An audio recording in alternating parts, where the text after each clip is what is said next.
On a dark and stormy night, Pete's big brother Bob was investigating the dark web. He didn't know anything about it yet.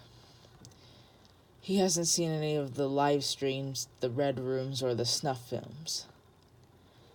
Some of Bob's friends warned him not to check it out, but he paid no attention. And he checked it out anyway. One of the reasons why Bob wanted to check out the dark web was to find out if what he was seeing was real. Like the viral deep web videos, such as blank rib soup. The next night, Bob decided to go a little deeper and investigate more. First, he made sure his Tor browser was working. It had all of the safety softwares updated.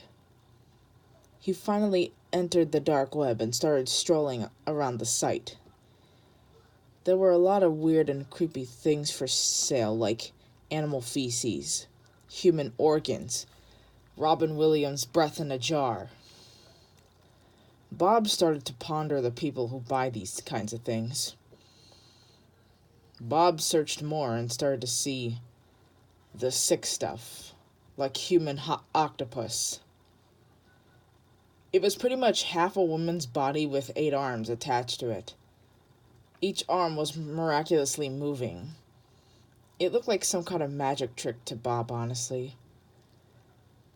Bob looked at the description, and it said that it was some kind of sick experiment.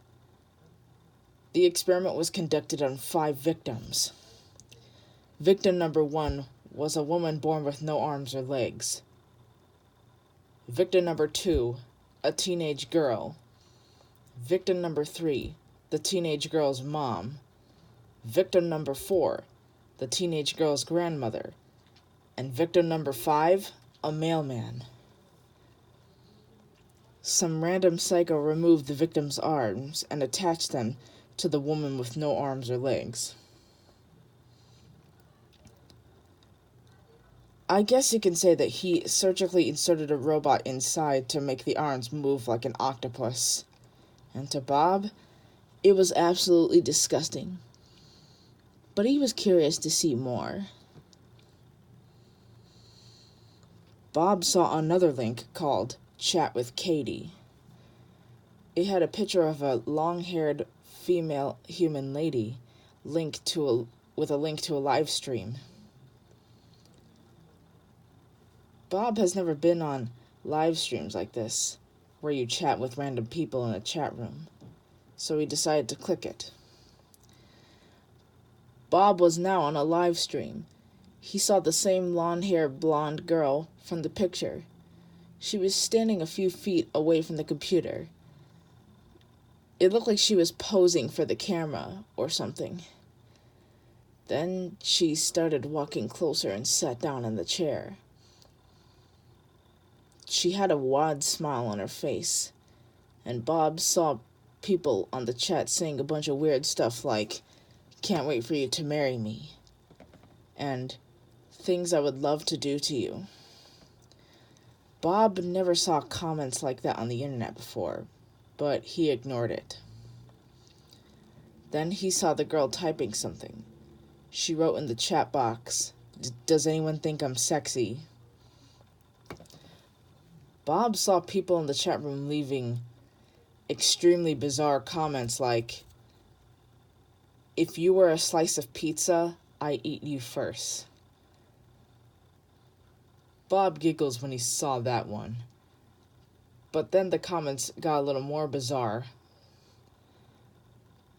Bob saw someone say, "You look like a perfect dessert." The girl was reacting to it by blowing kisses and doing heart-pounding motions with her hand on her chest. It kind of looked like she was flirting with the people in the chat room.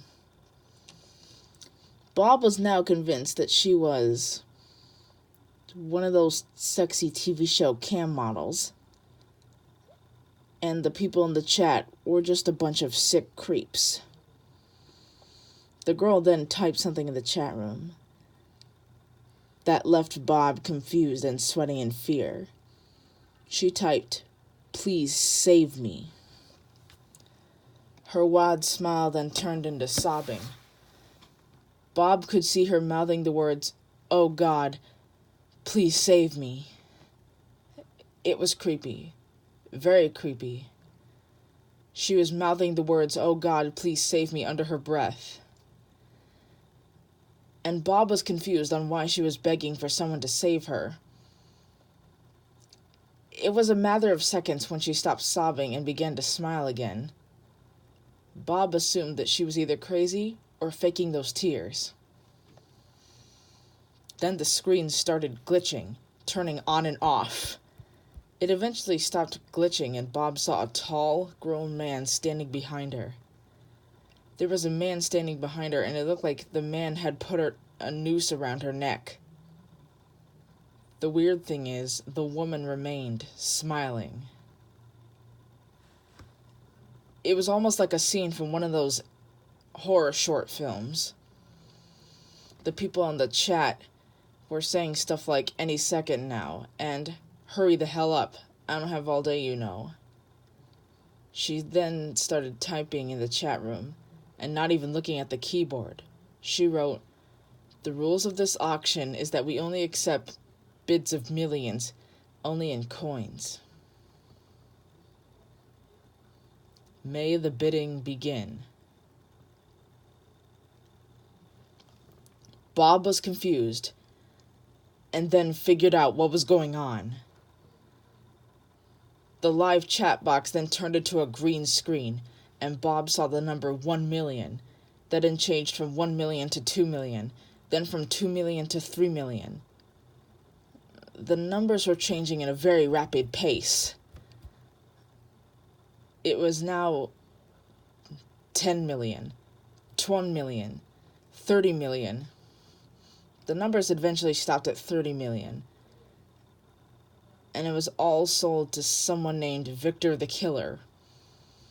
The live chat room then turned back on again, and the girl was visibly upset. She typed something in the chat room that Bob will probably never forget till this day in Pete the Cat. She wrote, "I'm all sold." Bob's heart dropped down to his stomach. He realized this was an auction for the girl. The grown man standing in the back eventually approached her and put a plastic bag with a frowny face over her head.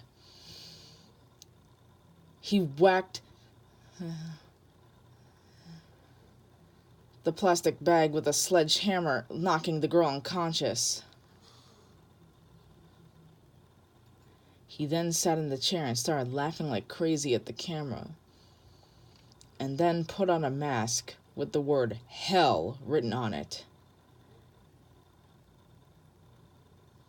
It looked like a mask that you would see in one of those anime horror movies.